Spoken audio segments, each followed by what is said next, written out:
Bueno, buenas. Continuando con nuestro club de lectura, estamos con grandes biografías. Y estamos con la biografía de Rembrandt. Y vamos a iniciar lo que es el capítulo número 16. Iniciamos.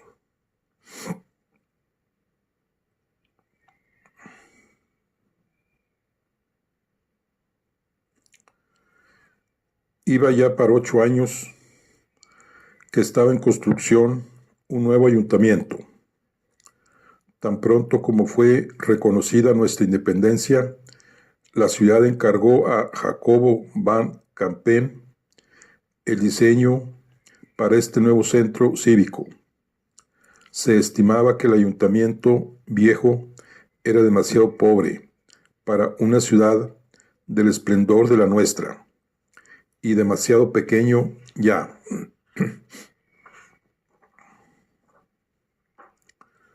Nadie lo sintió, pues cuando en el mes de julio de 1652 desapareció Pasto de las Llamas.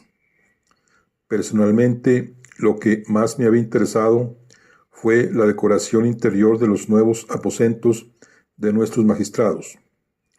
Iba a encargarse un gran número de cuadros y ¿quién más indicado para esa tarea que Rembrandt? Podía resolver a la perfección los temas más complicados, y el tamaño y la forma del lienzo le eran indiferentes si el tema le interesaba. Decidí pues hablar con aquellas personas que tuviesen alguna influencia con las autoridades, y muchos de mis interlocutores me aseguraron que se trataba sin duda de una buena idea. Me prometieron hacer lo posible para que fuesen recomendados a mi amigo algunos, por lo menos de los trabajos que iban a repartirse entre los pintores de la localidad. Pero luego, cuando volví a verlos, se deshacían en excusas. Habían hablado en favor de Rembrandt, pero el techo no estaba todavía terminado. Era imposible juzgar los efectos de luz, era imposible tomar una decisión. Me enteré, entre tanto, de que Boll, Flinks, Jean Livens y algunos otros estaban ya pintando retratos y obras alegóricas destinadas a las paredes del nuevo edificio. Conocí a Flinks y a Boll, de los tiempos en que habían sido discípulos de Rembrandt, y fui a visitarlos. Seguían siendo fieles a su antiguo maestro y deseaban ayudarle, pero ambos estaban de acuerdo en que sería suicida para ellos influir en su favor si de alguna manera esto podía interpretarse como una injerencia personal en los planes de sus señorías. Todavía, me dijo Boll con franqueza, no pueden sustituir por algún flamenco que pinte más a la manera de Rubens que nosotros. Rubens es ahora la gran figura. Él y Jacobo Jordaens son nuestros dioses. Rembrandt es demasiado oscuro, o demasiado borroso, o demasiado no sé qué, para que guste a nuestras gentes.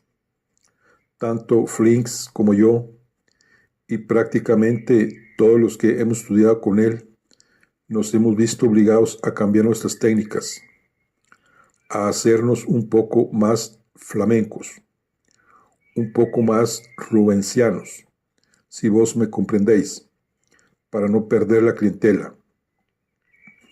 De lo contrario, estaríamos muriéndonos de hambre.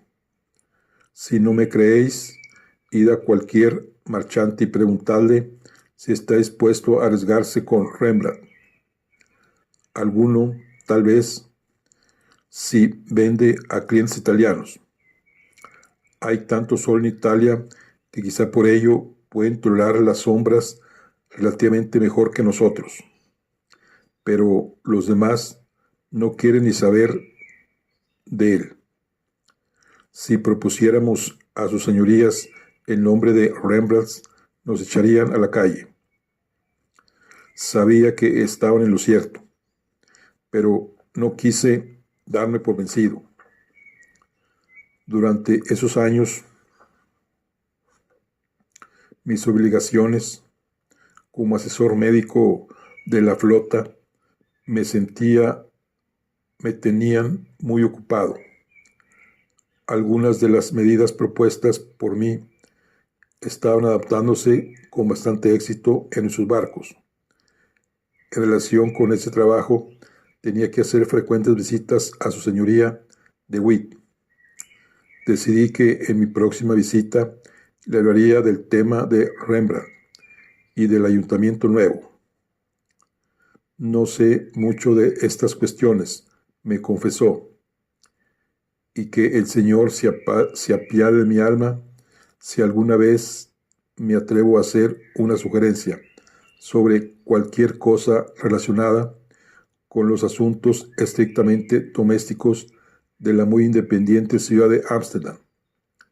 Si se rumorea que yo prefiero cortinas amarillas, sus señorías darían inmediatamente la orden de teñirlas todas de un verde brillante.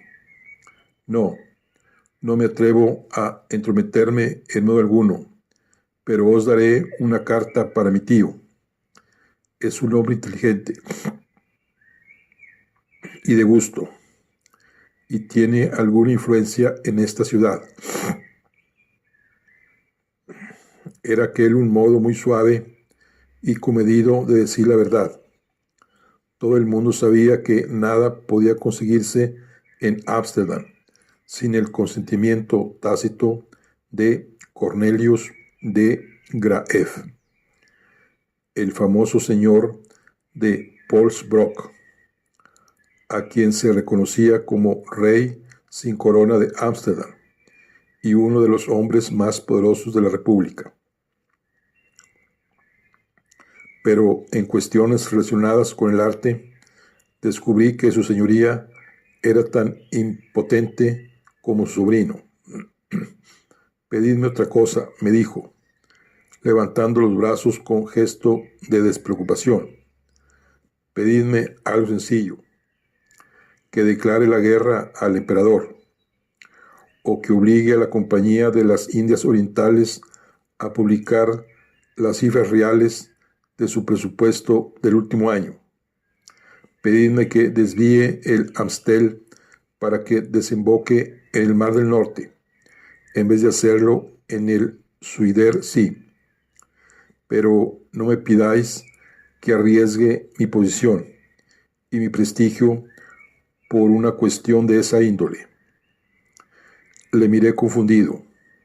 Su señoría de Polsbroek, sin cuyo consentimiento solía decirse, ni siquiera podría llover en nuestra ciudad, me confesaba a mí, un pobre matasanos, que no podía encargar unos cuadros para su nuevo ayuntamiento al más grande de los pintores vivos.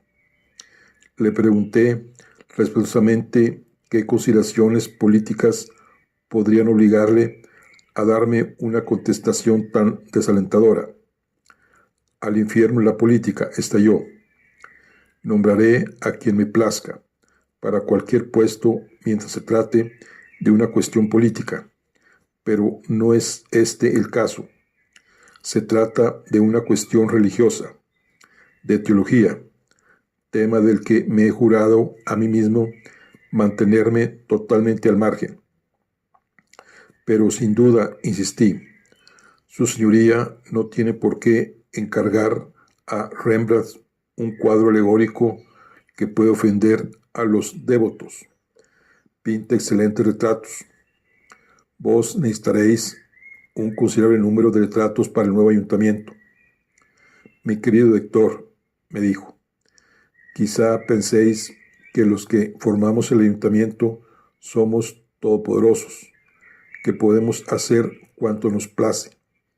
Así es, hasta cierto punto, pero tenemos que proceder con gran cautela. Después de todo, las ventanas de nuestras casas tienen cristales y son muy caros de reponer. El clero posee todavía sobre las masas un poder que nosotros los filósofos tendemos a desestimar, y los números cuentan, especialmente en una ciudad como la nuestra. ¿Qué diría la gente si yo propusiera el encargo de un retrato oficial a un hombre que vive públicamente en pecado con su criada? Los dómines apoyarían sus púlpitos, empezarían a lanzar sus consabidos anatemas contra la nueva Sodoma, a pronunciar sermones sobre la mujer pública de Babilonia, y todo podría acabar en derramamiento de sangre. Y si llegase a oídos del público que erais vos precisamente quien me lo habéis pedido, vos, un simple cirujano que intenta robar a Jehová parte del dolor que nos tiene asignado, vos, un iconoclasta que intenta liberar a la mujer de una de sus cargas más terribles, tendríamos que convertir esta ciudad en un campamento en armas, solo con que propusiera el nombre de S. Van Regin para pintar un cuadro. Me gustaría complaceros. Daré orden de prender fuego al ayuntamiento nuevo si eso os satisface, pero encargar un cuadro a vuestro amigo Van Regin, no, eso no puedo hacerlo. Comprendí su punto de vista. Le di las gracias por su amabilidad y me marché. La inauguración del nuevo ayuntamiento se celebró con grandes festejos y solemnidades, pero yo pasé en casa tranquilamente la mayor parte del día, y por la noche fui a ver a Rembrandt. Le ayudé a sacar brillo a unas planchas, pues estaba pasando por un periodo de intensa dedicación a sus grabados, y en temporadas así podía trabajar muy bien 20 horas diarias.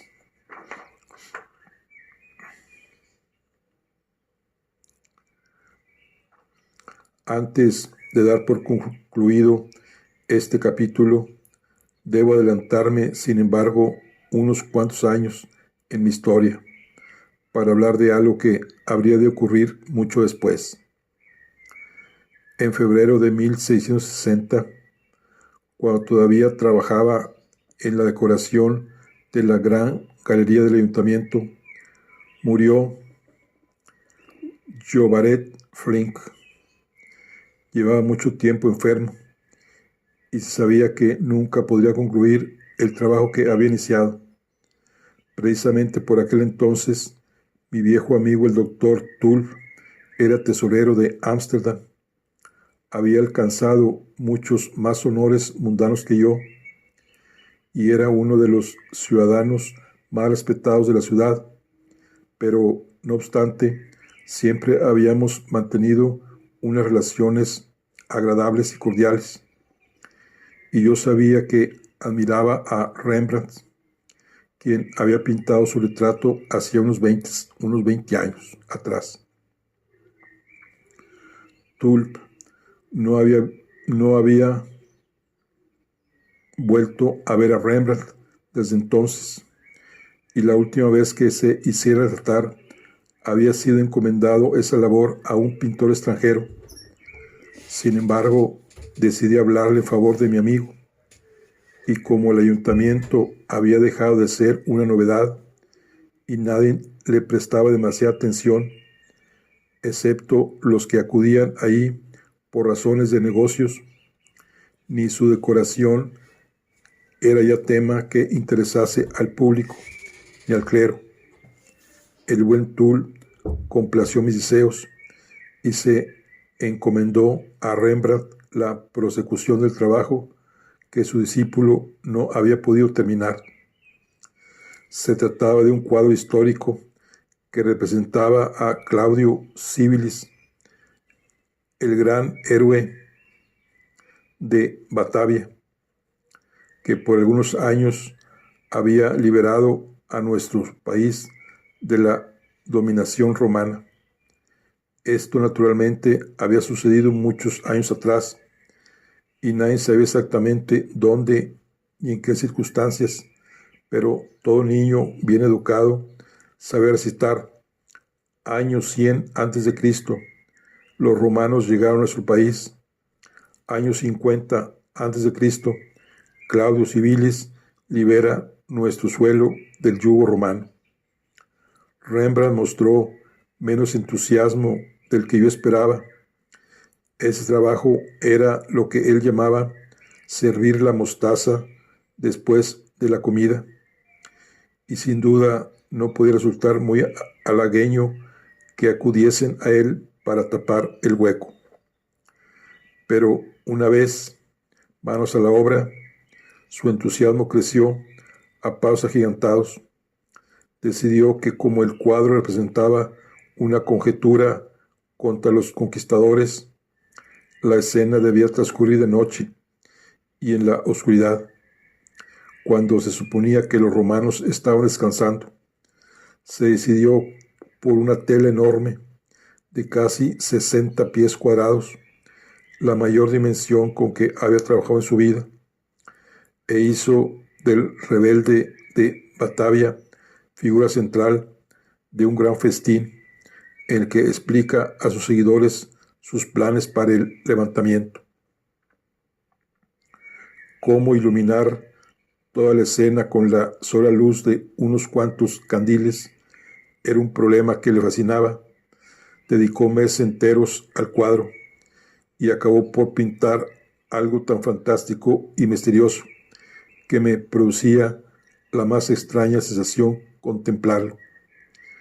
La figura del tuerto Civilis dominaba la escena.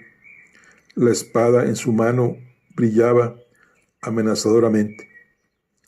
Confiaba yo en que esta obra de arte obtuviese grandes éxitos y esperé impaciente el día de su colocación en el lugar que se le destinaba.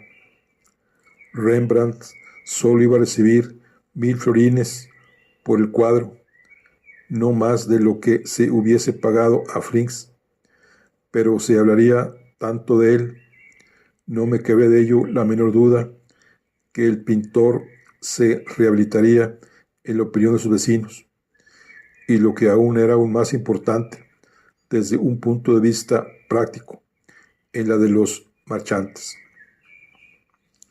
Pero los magistrados rechazaron el cuadro tajantemente y sin contemplaciones.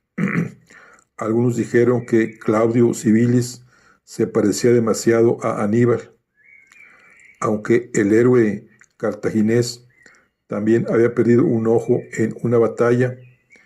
Esta crítica poco tenía que ver con el cuadro, en tanto que obra de arte. Otros dijeron que era demasiado oscuro. Otros, en fin, alegaron que nadie había visto una lámpara que produjese sombras semejantes. Nunca llegó a colocarse en la galería grande. Lo llevaron al ático y ahí lo guardaron hasta que sus señorías decidiesen qué podían hacer con aquel cuadro enorme, demasiado grande para una habitación ordinaria y demasiado hermoso para la gente común. Oí decir que acabaron por vendérselo a un trapero después de cortarlo en 4 pedazos.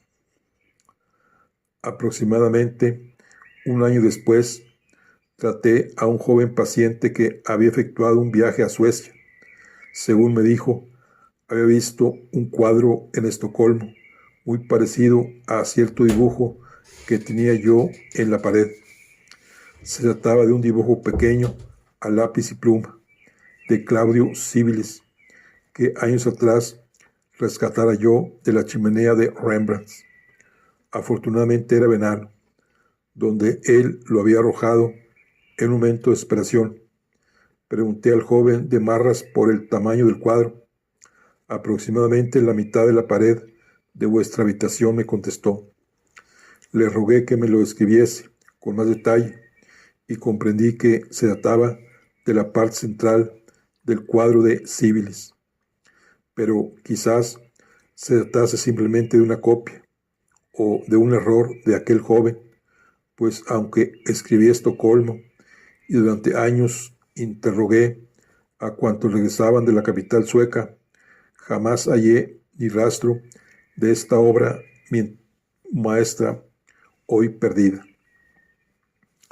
Algún talento local, cuyo nombre he olvidado, rellenó en la galería el espacio vacío que dejara Frings al morir. Rembrandt tuvo que compartir sus honorarios con ese joven, pues a sus señorías no les pareció justo que se pagase a un hombre por un trabajo que realmente no había llevado a cabo. Bueno, pues este es lo que es el final del capítulo 16. Aquí nuestro pintor pues anda ya, como quien dice, batallando. Pero en fin, vamos a ver qué nos sigue contando el doctor. Bueno, aquí concluimos la charla del día de hoy. Nos vemos en la siguiente. Hasta luego.